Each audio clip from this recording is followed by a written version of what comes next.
Alright, welcome back guys to another video. So, a lot has happened in 2 weeks. This car is officially going away. The engine and swap are pending sale. The roll bars currently pending sale. The coilovers might be going soon, but I have my stock ones over there. Thank God I kept them. Hopefully I can get rid of that ABS delete kit to somebody who actually needs it. That thing is amazing. I still have to keep the radiator for a little bit, but if one of you guys wants it with the spall fan, you can have it. The front end can go. I think somebody wants my front end, but I'm not going to be letting all this stuff go for, you know, like mad cheap, because, you know, I spent a lot on this, all this stuff. So that's the whole reason why I'm parting it out, because I kind of want to make most of my money back. And you guys, I said in the last video that I really didn't want to tell you guys which car I was going to be importing, but I want to say it in this video and everything that's going to be going on with this whole import process. So, the car I'm going to be getting is the Honda Integra Type R DC2. Kind of obvious, you know, and some of you are probably going to be scratching your head like, well, I mean, your car's basically already a Type R, why don't you just keep it and keep modifying it, you know? Number one, this car is nowhere near Type R status. It may have a gutted chassis with a Type R-ish engine, but it'll never perform like a Type R would. Then again, I'm not using the Type R as a track car. I'm going to be using it for something else and for, I guess, personal use. But I'll explain that when I'm actually in Japan next month. That way you guys can kind of understand where I'm coming from. So, if you want something off this car, let me know on my Instagram. Don't even comment it here, because, I mean, there's no way of me knowing, you know, how to contact you the best way. And it's just terrible having to have, you know, comment sections of just people wanting parts. Just go to my Instagram right here and DM me, basically, of what you want. If you're like not in Maryland, Virginia, Pennsylvania, New Jersey, New York, then there's really no point in buying the big stuff. Like the chassis, you know, if you're like in Montana or something, like there's no reason for you to want the chassis, you know. But if you're like in one of those 5 states, definitely, I mean, if you want it, consider it. I'll you know, work with you. But this is all going to fund the Type R. So the Type Rs right now are kind of on the medium spectrum of the cost of just JDM cars in general. I made a video about like a year or two ago about, like, you know, you may want to import a JDM DC2 now before it's too late, and that still is very much the case. The DC2s have shot up in price since I made that video. So that video was actually a little bit skewed too. So that video I said like the Type Rs were going for like $500 to $800, but in reality they were going for like, I think, $3,000 to $5,000. $5,000 being really clean and $3,000 being your average, you know, run-of-the-mill Integra Type R. If you had to think about it, it would be kind of like comparing the GSR here. So like the GSRs here go for like $3 to $5 grand, and they're in kind of condition, but they have a lot more miles on them. The cars in Japan, I would say the highest one I've seen in the auction was like 199,000 miles, or 200,000 kilometers, I should say. So it's not that high, you know. They're not that bad. Also, I'm not going to be buying from an auction because those cars have problems. I was actually speaking to, I don't know if you guys watch Tommy Efieb, but he went to this place called Garage Defend, and there's a guy there who speaks English named, his name is kind of weird. It's like Dustin, but it's like Dustin, but with an O. And he pretty much explained to me that, you know, buying from an auction it's not really worth it. He said it would be better to buy just straight out from a used car dealer. So I've been looking online at used car dealers, and the price for Integra Type Rs is, I would say, probably about double, if not triple, the price of the ones in the auction. So Yeah, I got to spend a nice chunk of change on a Type R. I have my eyes set on two right now, both white, both 96 specs, because the 95s are just way too hard to find, and the last two I saw online were already sold. So yeah, I'm going to be buying one of those two in Tokyo. They're both at the same place. So if they check out, and I'm going to take you guys along with me, if they check out, I'm just going to buy it right there on the spot and store it for 2 years. And some of you are probably thinking, well, why the heck would you store it for 2 years? Why can't you just ship it back? You know, well, you can all thank Mercedes for putting this 25-year ban on us. So basically, I have to wait until either February or April, depending on which one I get, of 2021 before I can get my car.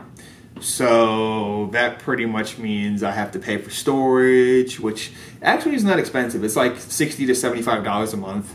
I mean, it's not the end of the world. When you're spending $10,000 on a car, $60, $70 a month really isn't that much. But that's what's going to be going on. So once this car goes, I'll just use all that money into the Type R, and hopefully I can get another car, because I plan on, like I said, making kind of like a business out of this. And it's not just a business to make money, but it's more or less like a business to give people an opportunity to experience something that they've never or may never be able to experience in their lifetime. And especially not have to go to Japan to do it, you know?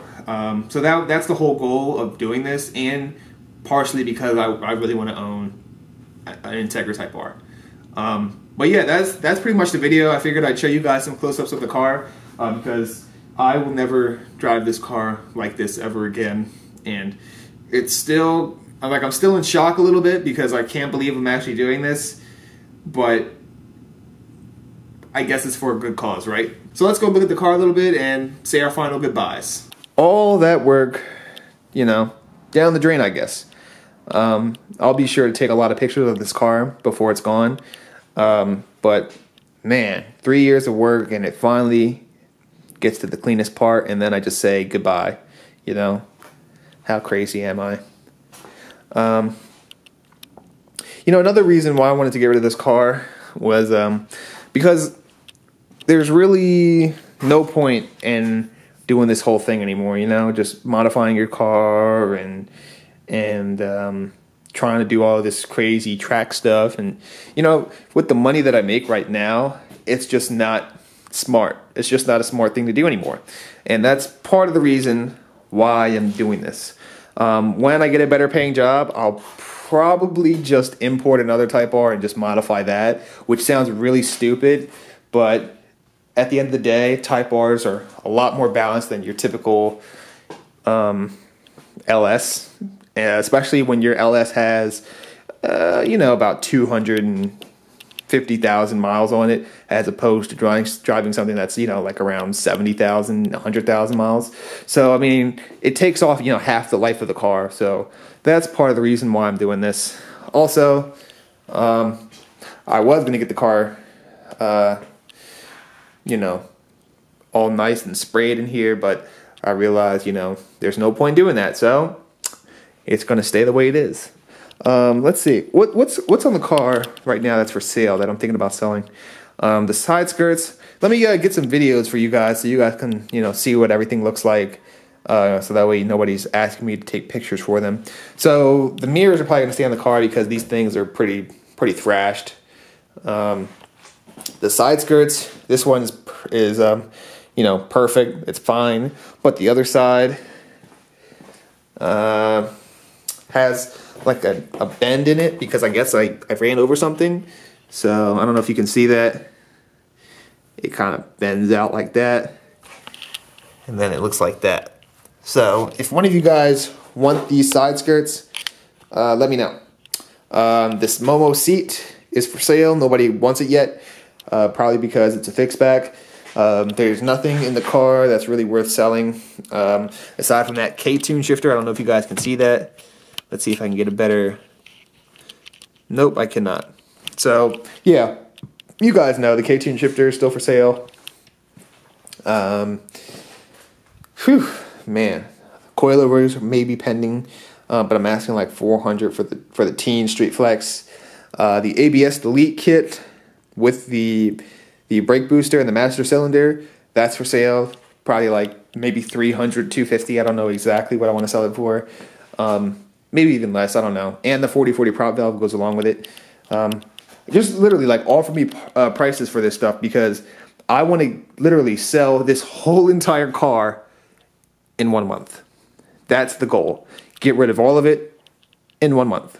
If I can do that, that'd be pretty cool. This radiator, like I was saying earlier, can go. I don't really need it. But I do have to hang on to it for like I think 1 more month, so I'll wait to sell that. Front end can go, even though some people want it right now. Fenders. What else? That's pretty much it. Oh, the hypergrams. If some of you guys want 15 by 7.5 hypergrams with tires on them, take them. $400. Let's go. I have True Heart camber kits in the front. That'll probably go with the car when I sell the whole entire chassis.